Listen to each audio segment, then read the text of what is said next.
Բարև ձեզ Կարենն է, այսօր ես ձեզ կներկայացնեմ համակարգիչներին վերաբերող կարծում եմ ակտուալ թեմա 2025-2026 թվականներին, ավելի կոնկրետ շատերս լսում ենք արտահայտություն, որ համակարգիչը հին է եւ այն պետք է դեն նետել, այսպես, բայց շտապ եմ տեղեկացնել իմ կարծիքով այս արտահայտությունը այնքան էլ չի համապատասխանում իրականությանը եւ կարող է շատ դեպքերում լինել մի, քանի որ համակարգչի հնությունը չի սահմանվում նրա սարքերին միայն հնության տարիքով, կան ավելի կարևոր գործոններ, որոնք նշանակություն ունեն համակարգչի հզորության հետ կապված ցուցանիշներին, ինչպես նաեւ արտադրողականությանը, այսինքն եթե կարճ ասելու լինենք, համակարգչի տարիքը դեռ չի սահմանափակում արդյունավետ արդյունավետ աշխատանքը։ Իսկ հիմա ավելի կոնկրետ անդրադառնամ որոշակի կետերի։ Եվ այսպես գործոն համար առաջին ինչու համակարգչի կոմպոնենտները կամ սարքավորումները չեն համարվում նրանց տարիքային սահմանափակման, այսպես եթե կոպիտ ասելով լինենք գործոն, պատվեր, այսինքն չեն համարվում նրանց հին բաղկացուցիչ ունենալու դեպքում հին համակարգիչ, ժամանակակից պրոցեսորները եւ տեսակարգերը նախագծվում են այնպիսի պլանավորման, որպեսզի նրանք երկարատև տարիներ աշխատեն հուսալի, այստեղից մենք կարող ենք հետևություն անել, որ պրոցեսորների մեծամասնությունը նախատեսված են 6-ից մինչև 10 տարի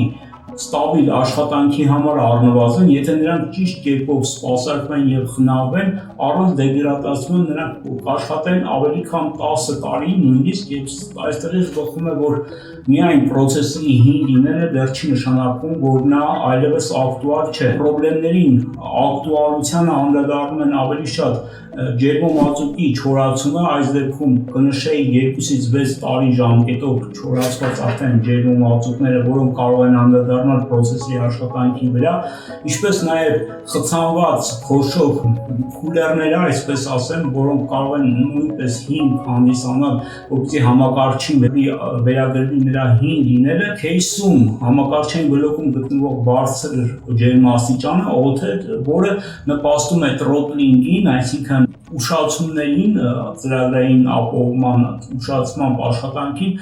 որը եւս վերագրվում է համակարգչի հին լինելուն։ Այս դեպքում բավական է, որպեսզի պրոֆիլակտիկայի միջոցով համակարգչի առանձին մասերի ջերմաստիճանը իջեցվի 8-ից 12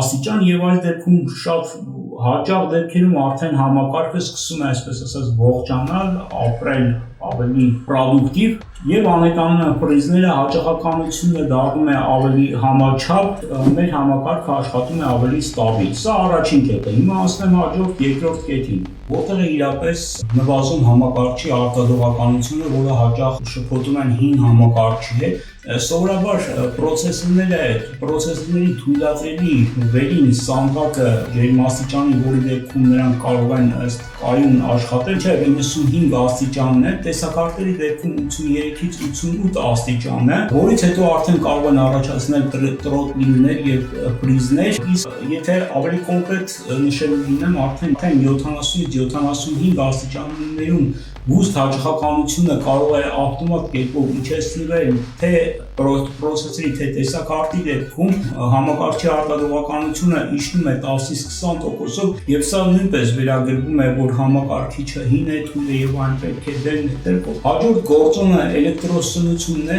ոչ սնուցման աղբյուրը համակարգչի հնարավորանալու դեպքում կորցնում է իր արտադրողականությունը եւ լարումներում առաջացնում է տատանումներ եւ լագեր համակարգում, որը պատճառ է հանդիսանում մտածել, որ համակարգչի անկայուն աշխատանքը կապված է նրա ոչ ֆունկցիոնալ լինելու հետ, բայց իրականում պատճառը համակարգչի սնուցման բլոկն է։ Հին սնուցման բլոկները կորցնում են իրենց ստաբիլությունը, այո, բայց դա դեռ չի նշանակում, որ ինքը համակարգիչը հին է, այլ ուղղակի սնուցման բլոկը պետք է փոխարինել։ Այդ թվում լարման տատանումները այստեղ կարող են լինել թե VRM հանգույցների պատճառով առաջանալ միկրոպրիզներ, մայրական սալիկը նույնպես կարող է սահմանափակի հաճախականությունը կոմպոնենտների աշխատանքին, եւ այս ամենի պատճառով մարդիկ մտածում են, որ համակարգիչը թույլ է եւ այն պետք է փոխարինել։ Ոչ պակաս կարևոր գործոն է ծրագրային միջավայրը, իսկական համակարգչի արտադրողականության սպանողներ, այսպես ասած, կարելի է համարել, որ թե համակարգչի կոմպոնենտները այլ ծրագրային աղբը, այդ թվում ավտոգործարկումում գտնվող ծրագրերը, տելեմետրիայի սերվիսները, դրայվերների մնացորդները, ոչ օպտիմալ կարգավորումները օպերացիոն համակարգի գրագետ ակրման դեպքում, նրա կոնֆիգուրացիայի նորմալ կարգավորման դեպքում նրա արտադրողականությունը զգալիորեն ավելանում է, բարձրանում է եւ ավելի նկատելի է դառնում ծրագրային շտկումներից հետո, քան ասենք ինչ-որ կոմպոնենտի upgrade-ից հետո։ Հաջորդ կետով դրայվերներ եւ պրոշիվկաներ, շատ դեպքերում BIOS-ի եւ դրայվերների թարմացումը համատեղ տալիս են ավելի շատ դրանք միաժամանակ ավելի զգալի էֆեկտ, քան դրանք առանձին, լինում է արտադրողականության աճ շատ ավելի ուժեղ, քան թվում է իրականում, լինում են դեպքեր, երբ միայն տեսակարտի ճիշտ դրայվերը տեղակայելու դեպքում անհետանում են պրիզները խաղերում եւ ծրագրերում, որը ի սկզբանե վերագրվում է համակարգչի հին լինելուն։ Ինչու է այս ամենակարևոր հիմա այս ժամանակաշրջանում 2025-2026 թվականին, քանի որ գիտենք տեխնոլոգիաները զարգանում են բավականին մեծ արագությամբ եւ հաճախ արտահայտությունը հին կոմպոնենտ կամ ռուսերեն բառով ասած старое железо ընդունված արտահայտությունը կարող է այնքան էլ տեղին չլինել եւ իմ կարծիքով նաեւ մասնակիորեն միֆ է, քանի որ դրանց հետ կապված գործոնները կարող են կրել ավելի շատ տեխնիկական բնույթ, քան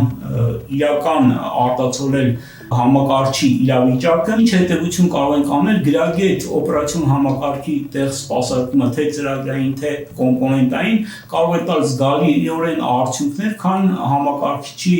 փոխարինումը, այսպես կոչված հին համակարգչի փոխարինումը։ Հետևություն կարող ենք անել հին համակարգիչը չի նշանակում վատ համակարգիչ,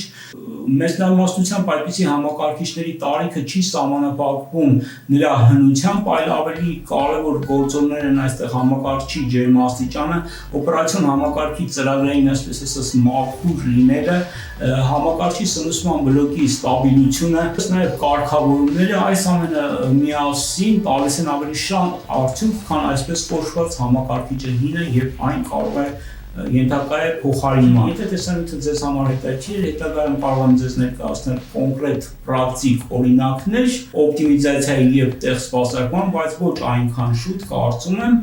Այսքանը ձեզ հետ Կարենն էր, եթե տեսանյութը հավանեցիք դրեք լայք, բաժանորդագրվեք իմ ալիքին հետագա տեսանյութերը բաց չթողնելու համար, միշտ օր հանդիպում։